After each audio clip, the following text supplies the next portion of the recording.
All right, hi everybody. My name is Jim Cowan. I want to talk to you guys about unusual canopy emergency procedures.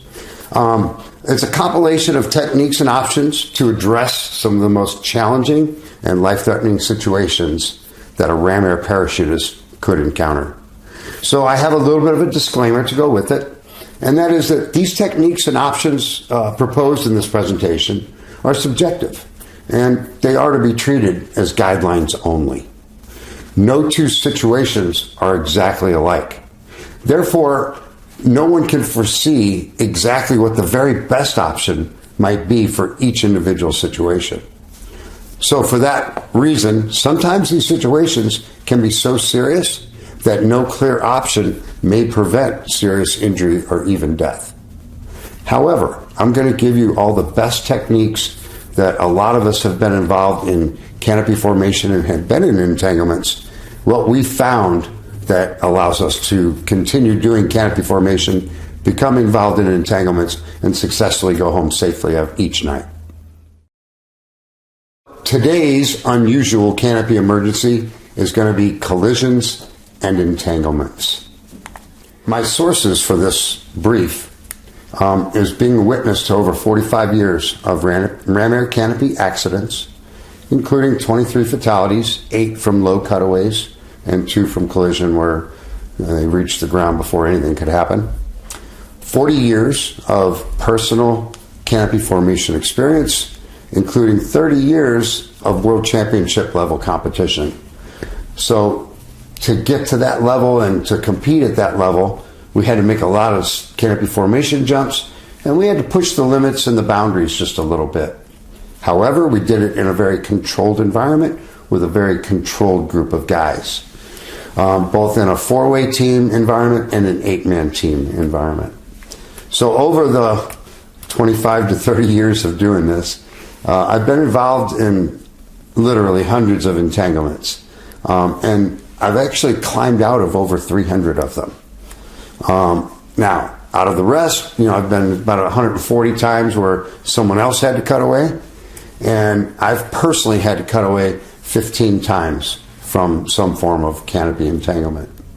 Fortunately for us, we were always doing this at higher altitudes where we had time and altitude to deal with any kind of crazy stuff that's going on. So, but we figured out ways to do it that were appropriate and ways to do it that probably didn't work out so good. So we're going to go ahead and share those with everybody.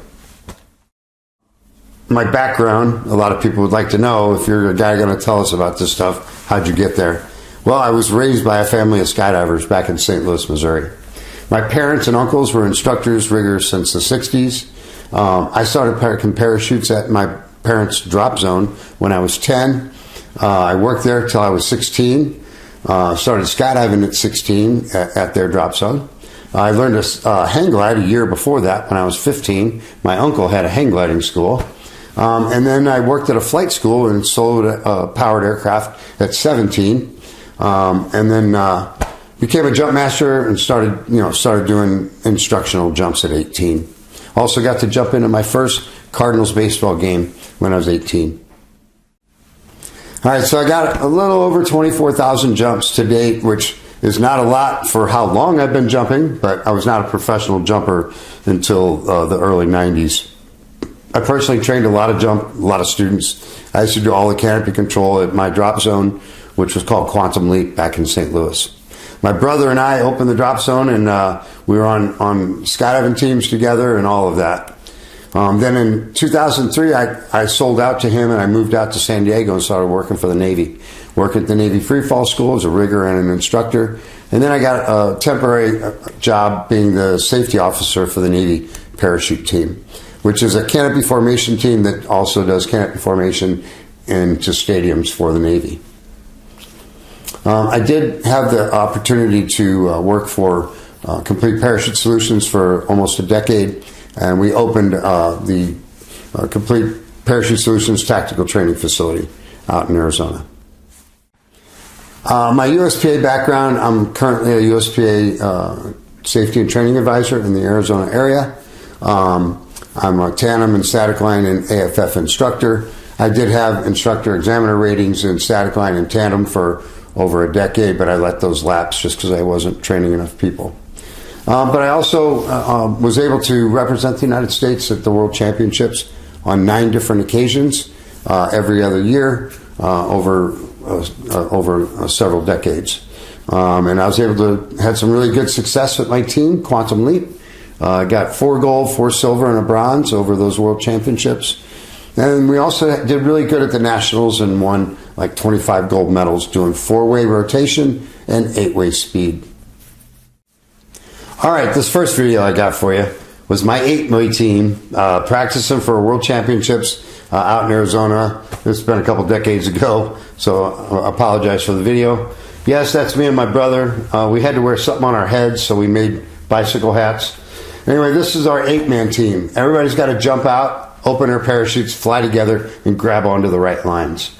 This is about world record speed at this time, which is about 32 seconds. But the build was a little sloppy and was moving around a little bit. And so we always had our new guy that was new to the team. He was number 8. So he's the one that's going to come into the picture. You'll see him right, not yet. That's number 7. And here comes number 8. So today he wasn't being aggressive enough. We said, hey man, you got to be more aggressive. So I like this part where he goes around, picks his feet up, goes right through the other guy's lines, and then things kind of go a little awry from there. All right, so now we're left with somebody holding on to the top, another guy below him wrapped up in a parachute, another guy below him wrapped up in a parachute, and another guy below him looking up at it. So this all started at about 7,000 feet. So at this point, everybody's talking. And we're trying to figure out who can cut away without endangering the other jumper. So we make the decision to drop off the bottom guy. He gets out. We drop off the next guy. He gets out. And then the guy second to the top, he is wrapped up. And he is not going to get out of these canopies. So he gets his head out, gets his arms out, gets control of his canopy, gathers up what fabric he can, and then came in and landed. We untangled him out of the canopies, checked for damage, didn't have any damage, repacked the 2 reserves that got opened up, and we were back on the airplane an hour and 45 minutes later. Because we just knew how to do it, and we knew what to do when things went awry. We knew what we should do and what we shouldn't do. These subjects are often avoided or minimally addressed because they're rare and infinite variables. The options and correct actions can be complicated and difficult to identify and or discuss. Too much information can cause a jumper to become paralyzed with indecision, and then by that paralyzed action, not take any action and ride a situation to the ground in some cases. Very few instructors or jumpers that you jump with have any personal experience with this because it's rare, fortunately. So they can't tell you what they did when it happened to them. The ones that are around that can tell you about it, definitely take their advice. All right, so what do we do? Well, like everybody does, avoid, avoid, avoid. Steer away with rear risers if you're on deployment, or if you already have your toggles in your hand, steer with your toggles. Sometimes you can go to the right, you can go to the left, or you can hit the brakes and actually go up to go over the top of another canopy or avoid another jumper's body. And ultimately, what we're trying to avoid is the other jumper's body. Hit the lines, hit the fabric, hit anything but the other jumper. Because 2 canopies coming together at 50 to 60 with little canopies up to 70 mile per hour closing speeds, if the 2 bodies hit, typically it's fatal for both jumpers. Or it can be, life changing. So avoid body to body contact at all costs. Hit the lines, hit the fabric. Also, if you're coming head on, the international rule is to turn to the right. If both jumpers turn to the right, then we typically avoid the collision.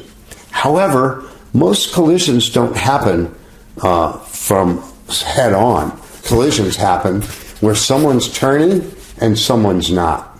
So sometimes it's better to turn left to avoid the collision than to turn right. Or sometimes it's better to hit the brakes and go into the lines rather than go straight into the body. Those are the kinds of things that we're trying to avoid. Now, there's also a really weird thing that I have actually saved my own life twice using this technique. So I'm going to put it out there. It's a very difficult thing to judge, but I'm going to put it out there anyway because it's real. It's realistic. So for the moment, I'm going to fly my Ram Air parachute away from you. So as I'm flying this Ram Air, if I pull down on my right toggle, the right corner of the canopy comes down, then the first thing that happens is the body moves 3 to 5 feet to the left. Then it follows the canopy to the right. Same thing with a left turn. I pull the left toggle, the body slides to the right, and then goes left. So whichever toggle I pull, I'm going to get a little bit of movement to the other side and then go that way. So what if two jumpers are going to just pass right past each other? They're going to just miss. They're not going to hit each other. They're going to just miss each other. But out of caution, they both turn right. Can you see how that can actually swing the bodies into each other? So, if you're within 10 meters, less than 2 seconds from impact with that other jumper, it may make more sense to turn towards the other jumper to separate the bodies. And you can see from this angle how that moves the body to the outside and then comes to the inside. The 2 times I did this with my teammate Q, we smashed end cells, bounced right off each other, then turned around and docked perfectly. Both times we got on the ground expecting to see some damage on the canopies. There was not a scratch on them or a burn mark on them. So we were surprised that it didn't, but it separated the bodies. I've avoided the other body. I'm going to hit the lines, fabric, or whatever. At this point, what I want to do is I want to prevent my body from passing through the lines of the other jumper. And the way we do this is by going spread eagle. Spread the legs and arms as wide as you possibly can to capture as many suspension lines as possible. Now, the bad thing about this is I'm exposing my cutaway and my reserve.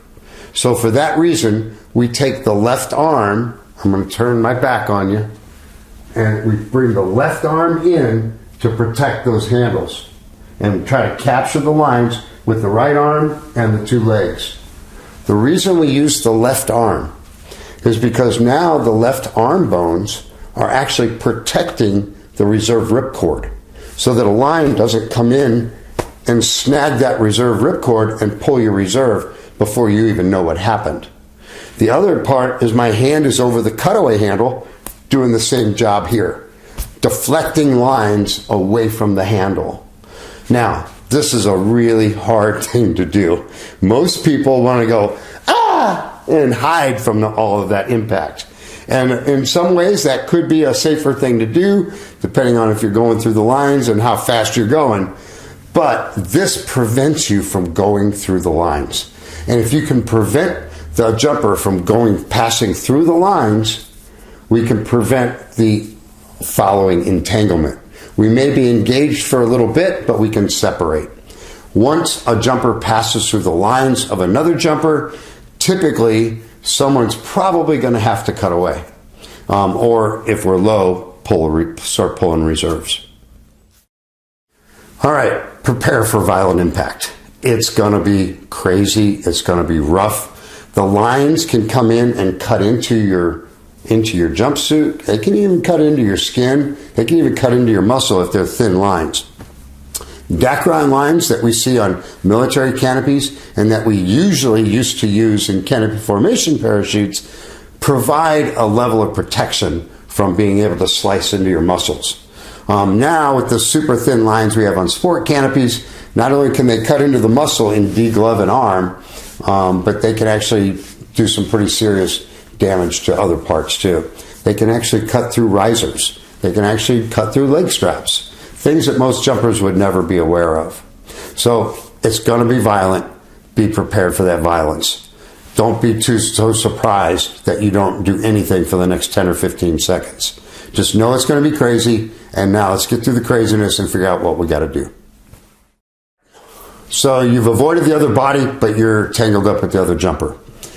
Normally, in most entanglements, we have one jumper who is entangled and one jumper who is looking at that jumper entangled in their stuff. So whenever we have that, a lot of times we see that called an upper or lower jumper in a lot of situations. Sometimes jumpers can change positions, but in general, there usually is an upper and a lower jumper. So whoever the upper jumper is, the person who's entangled, whether it be in lines or fabric or both, that person has to get busy. They got to follow your risers out of the entanglement. Where your risers are going is the only way you're going to get out of that other canopy. Anything that came over your head, you're going to have to lift it up and push it back the way you came in. However you went in is how you have to come out. It's not over here where you see daylight. It's where your risers are going. And you may have to create that daylight by moving fabric and lifting lines while protecting your handles. Don't get so wrapped up in doing all of that that you end up snagging a handle while you're doing it. Any lines or fabric, if you're trying to lift it off your head, if your canopy starts to turn, that weight can become so much that you can't physically lift it. So just be aware that once things start turning, things start happening pretty fast. What do you do once you're in this situation? Well, obviously, start yelling the altitude. Both jumpers, if possible, start yelling the altitude. Now, a lot of times the upper jumper may be in fabric where they can't see their altimeter, so they're not going to know what the altitude is. But if you're down below and you start yelling at them, 5,000 feet, 5,000 feet, they're going to hear that, and that's going to make them feel warm and fuzzy. Because at least now they know they have some time. We have time to deal with this situation. We have altitude, which is time. We have open parachutes. We're not going free fall speeds. So for that reason, when we get that message of altitude, that gives us a time hack. All right, I got time to figure this out and deal with it. It also, even the most important part, is it lets me know that you are switched on, baby. And the two of us are now a team. We're going to work together to save each other's lives. We have a duty to each other to work together and save each other's lives. All right, the other thing we want to do is when we're in this situation, what we have found over many years of making mistakes was we want to use positive commands only. We only tell the other jumper what to do or what we are planning to do. We never tell the other jumper what not to do. Never preface any communication with the word don't. Don't cut away. Don't let go. Anything like that, and that other jumper usually never hears the first word. They only hear the action word. And we've had this happen so many times in entanglements where jumpers told someone not to do something and then they went right ahead and did it. We get on the ground, it's like, hey man, what happened? He's like, well, he said to cut away. No, he said don't cut away. And it's like, oh. So it took us a lot of mistakes to figure out to not do that. And in fact, if you don't like what the other jumper is proposing, yell the word stop. That word comes through like a freight train. All that fabric rustling, all that noise between your ears, that word stop, it breaks right through. I don't know if it's the S and the P that have the sizzle and the pop, but it comes through and you can hear it. So if you start yelling at me to stop, I'm going to reevaluate. I'm going to go, why does he not agree with this plan? Oh, because I got that line wrapped around my leg. That's a good call. Thanks, buddy. All right, the word cutaway. What we're trying to do is we're trying to get everyone on Earth who uses ram air parachutes to use the word cutaway in an entanglement as a command only. That way, if anytime I'm in an entanglement with someone and they start yelling the word cutaway, I know that their intent is for me to cut away, not that they're going to cut away. So if you intend to be the first to cut away in a situation, or be the only one to cut away in a situation, then you need to use everything but the word cutaway. That's where we came up with, bye-bye, see you later, I'm out of here, see ya, sucker. And so once we started using that phraseology, the right guy started cutting away every time. And so it kind of became a little bit of a filter through our community to be very careful. Now, we also, in the sport world and in the CF world, we end up having multiple people in an entanglement. So in that case, we put the first name in front of the word cutaway. Brian, cut away! So that they know exactly who we are hoping is going to be the first one to cut away in that situation. To make an infinite number of variables a little bit more digestible, I've broken it down into 3 categories. We've got in the fabric, in the lines, or neither in fabric or lines. So each one has a slightly different set of options that we can use. It's kind of tough to memorize all of that, so I'm going to make it as simple as I possibly can.